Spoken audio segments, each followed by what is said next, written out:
Welcome back to another episode of the Casey Campbell podcast. Casey Campbell with you, of course. Pleased to be joined by 2023 Kawiki Driver Development Program finalist Levon Van Der Geest. How's it going, buddy? Going great. Thanks for having me again.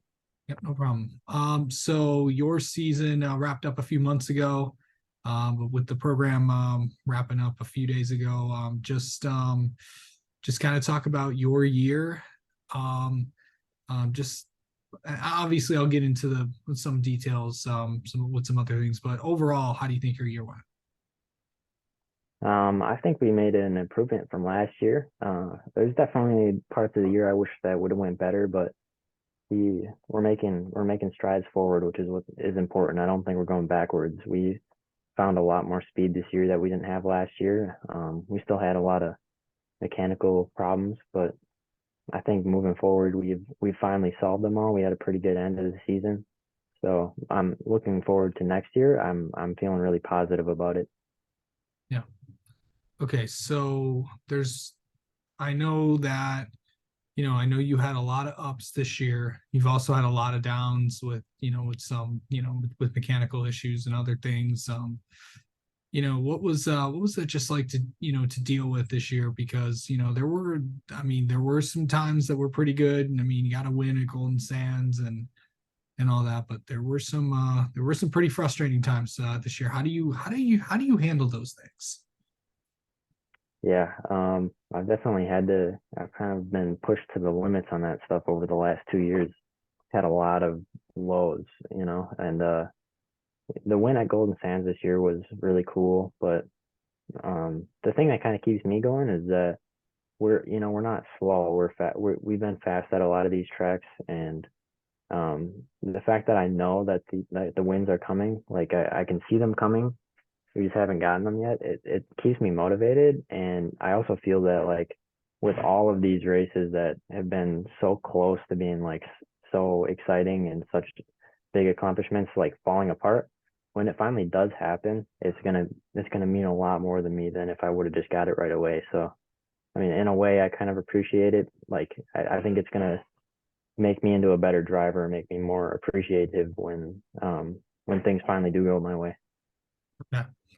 So going into this this year to get the win at Golden Sands, what did that mean? That was that was a big momentum builder for us because that was coming off of um, that was actually coming off of over 1,000 days without a win. I My last win prior to that was in 2020, and it was also at Golden Sands. So um, to win that, we really needed that win at that point in the season, and it was a lot more special. Like I know it was just a weekly race at Golden Sands, but to what it meant to me and to our team was a lot more than that. It was a big deal, like proving to ourselves that we can still win races, kind of give us some confidence. Okay, so going into this year, first year in the program, what did you expect when you what did you expect when you first became a finalist and all that? And what was it like just to know that you're on Alan's team and they're a part of a kind of an exclusive club that only 7 people get to do it a year? It's crazy. When you look at some of the people that have been in the program in the past, people that I've looked up to like my entire racing career, like Ty Majeski, Steve Apel, Luke Fenhouse. I've always looked. I came up through racing with him, but I've always been inspired by his success story. To be invited in is to be associated with all those people. And obviously with Alan Kawicki, the NASCAR legend that he was, it's awesome, and it adds to a lot more media exposure. Um, and it kind of molds you into becoming the type of race car driver that can make it past just short track racing, and that's really important to me because it's always been a dream of mine to make it farther, to make it to Xfinity or NASCAR or ARCA Menards. So it's kind of one more step towards that. So it's been really special. Yeah. Okay, so the on the track stuff, obviously you mentioned that. The off the track stuff is obviously, important as well with all the charitable work that you've been able to do. You did get to do some cool things like like I think you auctioned off a door or something. Or why don't you just tell us what you did? Yeah, we early on in the season we did a lot of stuff with Slinger. I had a day there where I got to go and mentor some kids that were coming up through Bandolero, so that was really cool to work with the younger generation of racing a little bit. I also did that auction with the door. We ended up I organized that driver's side door getting signed by a lot of the past KDDP drivers from Wisconsin. And we ended up auctioning that off, and we ended up raising a lot of money. I think it was over $500 and a lot of food items too. That was Nice. really cool. I did volunteer work at a local food community food garden Yeah. near my hometown. Hmm. I did other food drives at my local grocery store, all kinds of stuff like that. And it's a lot of stuff that I haven't really done in the past. So it was really cool to get involved with all that. It's a really fulfilling experience. So I'm glad I kind of got pushed out of my comfort zone this year and doing all that stuff. Of course, on the interview side of things, what was that like just to get to experience that? Because I know obviously everybody, when they get, when they, people get on here with me or something like that, or you know, what was that like for you? Because you got to, I think you were part of a show and you were part of, you got to be interviewed on local TV or something. What was that like for you?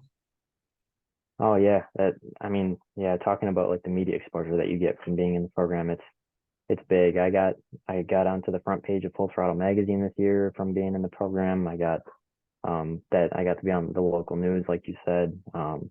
Interviews on the Bull Ring podcast originally when Yeah. we got inducted in. I mean, it's been really big, and to have all those eyes on me has been a big help in trying to grow more of a fan base too. Yeah. What was the biggest thing that you took away from being in this program? Um, well, I there was one quote. Oh, well, I don't know if it was a quote, but kind of Alan Kowicki, one of the sayings that he always lived by, that you take what you have, do the best that you can with it, and then work on improving it every week. I think that was something really big that I got to learn this year. I kind of applied that to my own life, and I kind of realized like a lot of these the disappointing races this year, the ones where we had a fast car and then something didn't go our way. Like we did the best that we could with that car that day, and then we work on improving it every week, and eventually it's going to pay off. And like I really liked living by that saying this year. So I'm glad I learned that. Yeah. All right. Let's talk about your 2024 plans. What is next for you? Next year we're going to continue chasing down the ASA Midwest Tour Championship. We were close this year. Ran in second or third most of the year, and then ended up falling down to fourth after the last race. But we're going to give that another shot next year. So that'll be, I believe, somewhere around 10 races, and then we're going to run for the points championship at Golden Sand Speedway. So that will include a couple big races and a lot of weekly races there.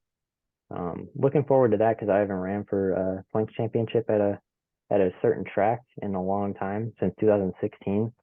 Yeah. Um, and then on top of that, I think we're going to do the red, white, and blue series at Kokona. Okay. So I'm excited for it because that's one of my favorite tracks. And I had a really good finish there in ASA last year. Um, and then on top of that, I think we'll do a couple races at Slinger and hit the Slinger Nationals again. I was able to qualify in the last 2 years, so I'm going to try to keep that streak going, even though it's a really tough thing to do. But I've had speed there, so like it's exciting. It's a huge race, so definitely want to give that one another shot. And if the season goes well, we'll probably go to Nashville at the end of the year too, hit maybe some of the stars races. So yeah, I'm looking forward to it. It's going to be another big season. Um, all right. Well, Levon, thank you so much as always for the time, and we will talk to you soon, buddy. Sounds good. Thanks for having me again.